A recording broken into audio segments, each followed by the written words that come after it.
2022학년도 서울대학교 수시모집 일반전형 물리면적 기출을 풀이해 보도록 하겠습니다. 오늘 1-1에서 1-3까지 문제를 풀어보도록 할게요. 첫 번째 문제입니다. A와 B 화살표가 있습니다. 볼록렌즈 하나를 통과해서 A와 B의 상의 위치, 그리고 상의 크기, 방향, 실상 허상을 판명하라고 합니다. A 물체와 B 물체의 각각에 대해서 한번 살펴보도록 할까요? A 화살표가 렌즈로부터 8cm 떨어져 있습니다. 그러면 렌즈 방정식 P 값에 8을 넣으면 되고요. 포커스는 6이기 때문에 그대로 대입을 하면 I 값을 구할 수가 있습니다.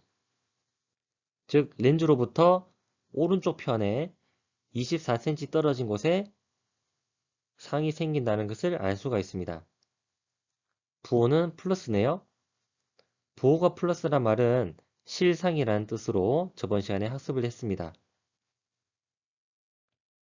그리고 가로 배열 n 값은 식으로 마이너스 p분의 i였습니다.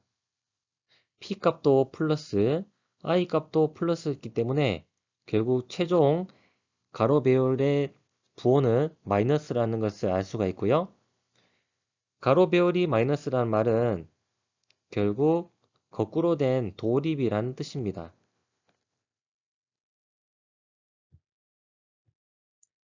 자, 그러면 B의 끝을 한번 볼까요? B 물체의 화살표 끝부분을 보게 되면 6cm 떨어진 곳으로 렌즈로부터 알 수가 있습니다. 그리고 렌즈로부터 오른쪽 편에 포커스가 역시 6이고요. 그렇게 되면 I 값은 결국 무한대 값을 가지게 됩니다. 자, 그러면 어떤 식으로 형성이 되는지 한번 볼까요? 자, 24cm 지점이 있다고 합시다. 여기에 24cm 지점이 있다고 합시다. 자, 도립이었죠? A에 의한 상이었습니다. 만약에 이 팔 값이 조금 작아진다고 해볼까요? 그러면 I 값은 어떻게 될까요? I 값은 좀 더 커지게 됩니다. 그래서 A점에서 출발했었던 이 지점이 결국 점점 가까운 곳으로 옮겨지게 되면 결국 8에서부터 점점 작아지는 값을 가지게 될 거고, 그렇게 되면 I 값은 점점 커지다가 결국 무한대까지 수렴하게 됩니다.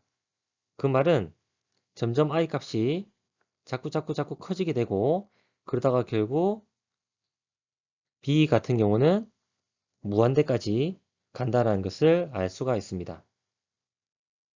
역시 실상이고, 그리고 어느 쪽 방향으로 가고 있는지도 우리는 구할 수가 있습니다. 다음 문제 알아볼까요? 1-2번 문제는 우리 눈과 관련된 내용입니다. 여러분, 우리 눈 구조를 알고 있죠? 앞에 수정체에 의해서 빛들이 망막에 모이게 됩니다.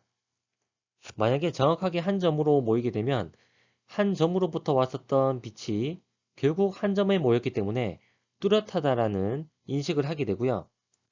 만약에 한 점에서 온 빛인데도 불구하고 망막에 정확하게 초점을 맺지 못하고 좀 더 뒤에서 상이 생긴다고 합시다. 그럼 어떤 영역을 가지고 망막에 도달하기 때문에 우리는 물체가 뿌옇다라고 생각을 하게 되는 것이죠. 렌즈 방정식으로 이 문제에서의 상황을 알아보도록 합시다. A에서 물체가 B의 상을 맺게 됩니다. 만약에 A에서 A' 쪽으로 렌즈로 좀 더 가까운 방향으로 물체가 옮겨진다면 상 역시 이동한다라는 건데요. 어느 쪽 방향으로 이동하는지는 여러분 렌즈 방정식을 통해서도 알 수 있어요. 한번 볼까요? P분의 1 더하기 I분의 1이 F분의 1이었잖아요. 그러면 P 값이 지금 작아지고 있는 방향으로 움직인다면 I 값은 커지는 방향으로 이동하겠죠. 그렇기 때문에 A가 A'으로 간다면 B는 B' 방향으로 멀어지는 것이 당연합니다. 자, 문제를 한번 들여다볼까요? 두 삼각형이 있는데 눈에 띄게 한번 그려보겠습니다. 자, 지금 붉은색 삼각형과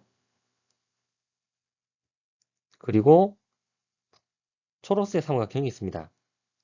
이 삼각형들이 같은 각을 유지하기 때문에 닮은 꼴을 갖고 있습니다. D 값이 스크린에 생기는 L 값에 그리고 높이에 해당하는 B 플러스 델타 B가 델타 B에 비례하는 형태입니다. 결국 델타 B는 문제에서 요구하는 기호로 이렇게 나타낼 수가 있습니다. 문제에서도 이런 기호들만 활용을 하라고 했기 때문에 그에 관련된 기호들로 나타냈습니다. 렌즈 방정식을 이용해서 좀 더 알아볼까요? X의 위치를 렌즈로부터 물체까지의 거리라고 합시다. 그러면 결국 X분의 1 더하기 상의 위치는 B 플러스 델타 B 그리고 포커스는 그대로입니다. 자, 이것을 정리하면 X에 대해서 정리했을 때 이와 같은 식을 얻을 수가 있는데 문제에서 요구하는 기호로 표시하기 위해서 델타 B를 아까 전에 구했던 식으로 대입을 해 보겠습니다. 그러면 여러 가지 과정들을 통해서 통분하고 없앨 것들 없애면 결국 이와 같은 답을 얻을 수가 있습니다. 1-3번은 두 개의 렌즈를 가지고 현미경에 대한 광학 장치를 보여주는 겁니다. 먼저 대물 렌즈 가까이에 포커스가 있습니다. 그리고 그와 아주 가까이에 물체가 있습니다. 아주 가까이에 있다. 바로 밖에 한 점이라고 했습니다. 그렇기 때문에 우리는 근사를 사용할 수가 있고요. 문제를 한번 살펴보기 위해 삼각형을 한번 그려보도록 하겠습니다. 먼저 가로 배열이라는 것은 가로의 길이의 비율로 세로 비율이 어떻게 될 것인지를 생각할 수가 있는데 그것이 결국 렌즈의 배율이 되는 겁니다. 대물 렌즈의 배율과 저발 렌즈의 배율을 곱하면 총 배율을 알 수가 있는데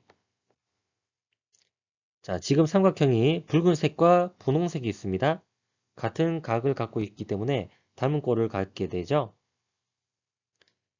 닮은 꼴의 식을 전개해보면 결국 떨어진 거리, 렌즈로부터 떨어져 있는 물체까지의 거리가 F5로 결국 근사가 되고요. 왜냐하면 물체가 초점 거리 근처에 있기 때문입니다. 그리고 분홍색 삼각형의 위치, 결국 떨어져 있는 전체의 라지 L과 F2를 뺀 값, 이만큼의 값이 결국 이 값을 가지게 됩니다. 그렇기 때문에 배율이 가로 배율은 다음과 같이 F5분의 L-F2가 됩니다. 이게 바로 대물 렌즈의 배율입니다. 그 다음 저발 렌즈에서도 담은 꼴을 볼 수가 있는데요. A'과 B'에 포함되어 있는 삼각형이 초록색으로 표시되어 있습니다.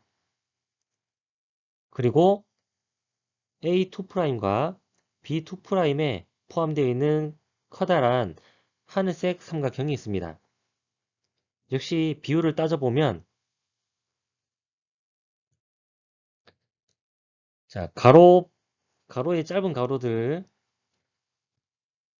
이만큼이 바로 F2 값이고요.